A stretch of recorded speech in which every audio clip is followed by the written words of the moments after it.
രാഷ്ട്രീയക്കാർ അങ്ങോട്ടും ഇങ്ങോട്ടും ആരോപണങ്ങളും ആക്ഷേപങ്ങളൊക്കെ പറയും, പിന്നെ അവർ തന്നെ അത് സെറ്റിൽ ചെയ്യും.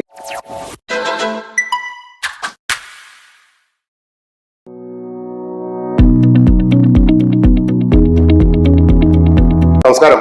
ഇന്ന് നമ്മളോടൊപ്പം ഉള്ളത് Muvattupuzha MLA advocate doctor Mathew ഉൾനാടൻ. അദ്ദേഹവുമായി നമുക്ക് ഒന്ന് രണ്ട് വിഷയങ്ങൾ സംസാരിക്കാം. നമസ്കാരം. നമസ്കാരം.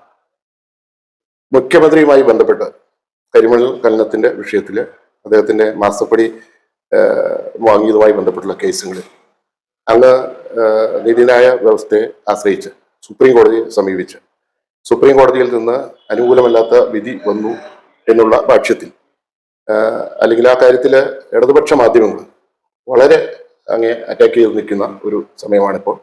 ആ കേസുമായി ബന്ധപ്പെട്ട് വീണ്ടും മുന്നോട്ട് പോകുമെന്ന് അർത്ഥശങ്കയ്ക്കിടയില്ലാത്ത രീതിയിൽ അങ്ങ് പ്രസ്താവിക്കുകയുണ്ടായി. അതിന്റെ യാഥാർത്ഥ്യങ്ങൾ എന്താ? ഇതിന്റെ അകത്ത് നമ്മൾ ആ കേസുമായി രാഷ്ട്രീയപരമായ ആ കേസ് ടേക്കപ്പ് ചെയ്തു, നിയമസഭയിൽ അത് ഉന്നയിച്ചു, പൊതുജനത്തിന് മുമ്പിൽ അല്ലെങ്കിൽ സമൂഹത്തിന് മുമ്പിൽ ആ കാര്യങ്ങൾ നമ്മൾ എക്സ്പ്ലെയിൻ ചെയ്തു, ആളുകൾക്ക് ബോധ്യപ്പെടുന്ന രീതിയിൽ രാഷ്ട്രീയപരമായിട്ടുള്ള പോരാട്ടം ആ വിഷയത്തിൽ നടത്തി. പക്ഷേ ഞാനത് നിയമപരമായി ടേക്കപ്പ് ചെയ്യാനുണ്ടായ കാരണം എന്ന് പറയുന്നത്, പൊതുവെ നമ്മുടെ സമൂഹത്തിലെ ആളുകളുടെ ഒരു പെർസെപ്ഷൻ, ശരിയോ തെറ്റോ എന്നുള്ള കാര്യം പറയാം, പൊതുവെ ഉള്ള ഒരു പെർസെപ്ഷൻ എന്ന് പറയുന്നത് രാഷ്ട്രീയക്കാർ അങ്ങോട്ടും ഇങ്ങോട്ടും ആരോപണങ്ങളും ആക്ഷേപങ്ങളൊക്കെ പറയും, പിന്നെ അവർ തന്നെ അത് സെറ്റിൽ ചെയ്യും, അവർ തന്നെ ഇട്ടിട്ട് പോകും, അങ്ങനെയൊക്കെ ആയിരുന്നു. അപ്പൊ ഞാൻ ഒരു അഭിഭാഷകൻ കൂടി ആയതുകൊണ്ട് ജനം ആഗ്രഹിക്കുന്നത് അഴിമതി വിളിച്ചു പറയുക മാത്രമല്ല, അഴിമതിക്കാരെ ചൂണ്ടിക്കാണിക്കുക മാത്രമല്ല, അഴിമതിക്കെതിരെ പോരാടണം, അല്ല അഴിമതിക്കെതിരെ ഒരു സത്യസന്ധമായ പോരാട്ടം ഉണ്ടാകണമെന്ന് ജനം ആഗ്രഹിക്കുന്നുണ്ട് എന്ന് എനിക്ക് വ്യക്തമായ ബോധ്യമുള്ളതിനെ തുടർന്നാണ് ഞാനത് ടേക്കപ്പ് ചെയ്യണമെന്ന് ആഗ്രഹിച്ചത്. യഥാർത്ഥത്തിൽ ഞാൻ മറ്റാരെങ്കിലും കൊണ്ടും പരാതിക്കാരനാക്കി ഞാൻ അഭിഭാഷകനാകാനാണ് ആഗ്രഹിച്ചത്. അതിന് വേണ്ടിയിട്ടെല്ലാം തയ്യാറെടുത്ത് ഞാൻ എൻ്റെ അനുഭവം പറയുകയാണെങ്കിൽ ഏറ്റവും അവസാനം നമുക്ക് പരാതി മുമ്പോട്ട് പോകാമെന്ന് പറഞ്ഞവർ അതിൻ്റെ പരാതി പ്രാപ്തിയതിനു ശേഷം 1-ാം പ്രതി പിണറായി വിജയനാണ് മുഖ്യമന്ത്രിയാണ് എന്ന് പറഞ്ഞപ്പോൾ ഞാൻ അവരുടെ മുഖത്ത് നിന്ന് ചെറിയൊരു ആശങ്കയും ചെറിയൊരു സങ്കോചവും അവരുടെ മുഖത്ത് കണ്ടു. അപ്പൊ ഞാൻ വിചാരിച്ചു അത് പിന്നെ ഞാൻ അവരെ നിർബന്ധിച്ച് ചെയ്യിക്കുന്നത് അപ്രോപ്രിയേറ്റ് അല്ല, എന്നാൽ പിന്നെ ഞാൻ തന്നെ ഏറ്റെടുക്കാം എന്നതുകൊണ്ടാണ് ഞാൻ പരാതിക്കാരനായത്. അങ്ങനെയാണ് അതിന്റെ തുടക്കം.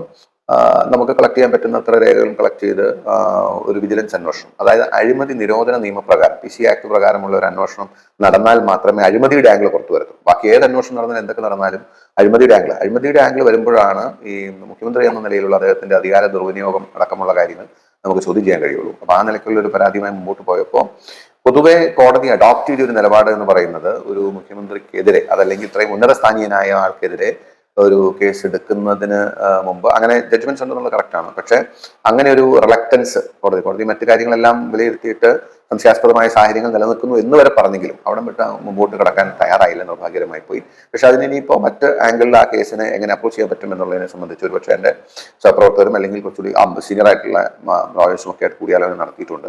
സുപ്രീം കോടതിയിലെ ഏറ്റവും മികച്ച അഭിഭാഷകരുമായി ഈ കാര്യം ഡിസ്കസ് ചെയ്തപ്പോൾ അവർക്കും പ്രഥമദൃഷ്ട്യാ ബോധ്യം വന്ന ഒരു അഴിമതി തന്നെയാണ്. അതുകൊണ്ട് അതിന് മറ്റ് സാധ്യതകൾ പരിശോധിക്കും. ഈ കേസിന്റെ ഡിസ്പോസൽ ഉണ്ടായ തൊട്ടടുത്ത ദിവസം തന്നെ മുഖ്യമന്ത്രിയുടെ മകനെതിരെ EDയുടെ നോട്ടീസ് വന്നു കഴിഞ്ഞ ദിവസം. ഇപ്പൊ തുടർക്കഥ പോലെ അദ്ദേഹത്തിന്റെ കുടുംബവും അല്ലെങ്കിൽ ചർച്ചക്കാരുമായി ബന്ധപ്പെട്ടിട്ട് ഇപ്പൊ ലേറ്റസ്റ്റ് ആയിട്ട് ശബരിമല വിഷയം അതിലേക്ക് കൂടെ കിടക്കുകയാണ്.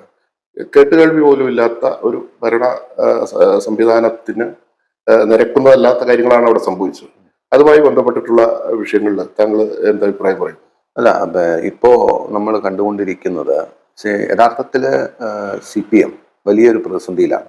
കാരണം ഇത്രയും അഴിമതിക്കുണ്ടിൽ വീണ ഒരു കാലഘട്ടം ഉണ്ടായിട്ടില്ല. അത് തന്നെ അവരെയൊക്കെ നേതൃത്വം നൽകുന്ന അല്ലെങ്കിൽ അവർ മുന്നിൽ നിർത്തിയിട്ടുള്ള അവരുടെ മുഖ്യമന്ത്രിയുടെ കുടുംബവും നേരിട്ടാണ് അഴിമതികളിൽ പങ്കാളിത്തവും അല്ലെങ്കിൽ അഴിമതി നേരിട്ട് നടത്തുന്നത്.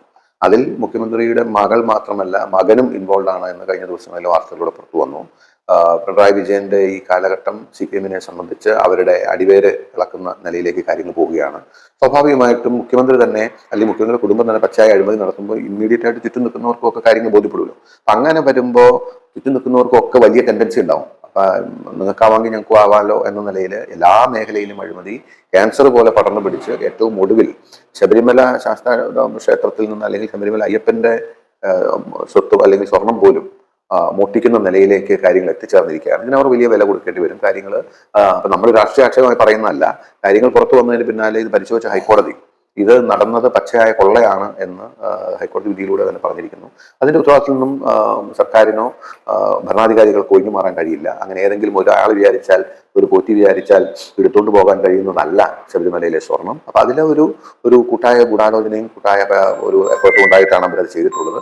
വരും ദിവസങ്ങളിൽ കൂടുതൽ കാര്യങ്ങൾ വ്യക്തമാകും. എനിക്ക് ഈ കാര്യത്തിൽ ഒരു വ്യത്യസ്തമായ ഒരു ചിന്ത, അതായത് കമ്മ്യൂണിസ്റ്റ് പാർട്ടി അവരുടെ മതം എന്ന് പറയുന്നത് കമ്മ്യൂണിസമാണ്.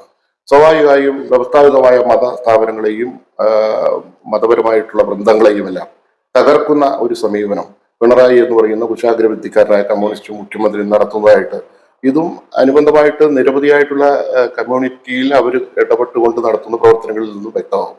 അങ്ങേക്ക് അങ്ങനെ തോന്നുന്നുണ്ടോ? അല്ല, ഇപ്പൊ അങ്ങനെ തോന്നുന്ന കാര്യമില്ല. കാരണം ഇത് പകൽ പോലെ ക്ലിയർ ആയിട്ടൊരു കാര്യമാണ് അങ്ങ് സൂചിപ്പിച്ചത്. കാരണം നിങ്ങൾക്ക് ഓർമ്മ ഉണ്ടാകും, അതായത് ഇതിനു മുമ്പുണ്ടായിരുന്ന ഒരു ഇടതുപക്ഷ സർക്കാർ ഇന്ന് ഇപ്പൊ ആ പാർട്ടിയെ നയിക്കുന്ന അഖിലേന്ത്യാ സെക്രട്ടറി ആയ വ്യക്തി ഇവിടെ വിദ്യാഭ്യാസ മന്ത്രി ആയിരിക്കുമ്പോൾ അവര് മതമില്ലാത്ത ജീവൻ എന്ന് പറഞ്ഞൊരു പാഠഭാഗം പുസ്തകത്തിൽ കൊണ്ടുവന്നു. എന്തിനു വേണ്ടിയിട്ടാണ്? മതമില്ലാത്ത ജീവനെ പഠിപ്പിക്കാൻ അവർ പരിശ്രമിച്ചത് അടുത്തൊരു തലമുറ മതബോധമില്ലാതെ അല്ലെങ്കിൽ മതാചാരങ്ങളെ വിശ്വസിക്കാതെ മതങ്ങളെ നിഷേധിച്ചും നിരാകരിച്ചും വളർന്നു വന്നെന്ന് ആഗ്രഹിച്ചുകൊണ്ടാണ്. അങ്ങനെ വന്നാലാണ് കമ്മ്യൂണിസത്തിന് ഒരു ഇതുള്ളത്. അപ്പൊ ആചാരങ്ങളെയും വിശ്വാസങ്ങളെയും തകർക്കാൻ കമ്മ്യൂണിസ്റ്റ് പാർട്ടി എന്നും പരിശ്രമിച്ചിട്ടുണ്ട്. അത് ക്രൈസ്തവ വിശ്വാസങ്ങളെ ആണെങ്കിലും, അത് ഇസ്ലാം മതവിശ്വാസികളെ ആണെങ്കിലും, അത് ഹിന്ദു മതവിശ്വാസികളാണെങ്കിലും. ഇപ്പോ മുസ്ലിം ഇസ്ലാം മതവിശ്വാസികളുടെ ഒരു കാര്യത്തിൽ അദ്ദേഹം എന്തോ ഒരു നഖത്തിന്റെ കാര്യം മുഖ്യമന്ത്രി പറഞ്ഞ കാര്യം നമുക്ക് ഓർമ്മയുണ്ട്. അങ്ങനെ എല്ലാ നിലയ്ക്കും അദ്ദേഹം ഈ നിലയുമായി ബന്ധപ്പെട്ട ഒരു പ്രസ്ഥാനം അദ്ദേഹത്തിന് ഉണ്ടായിരുന്നു.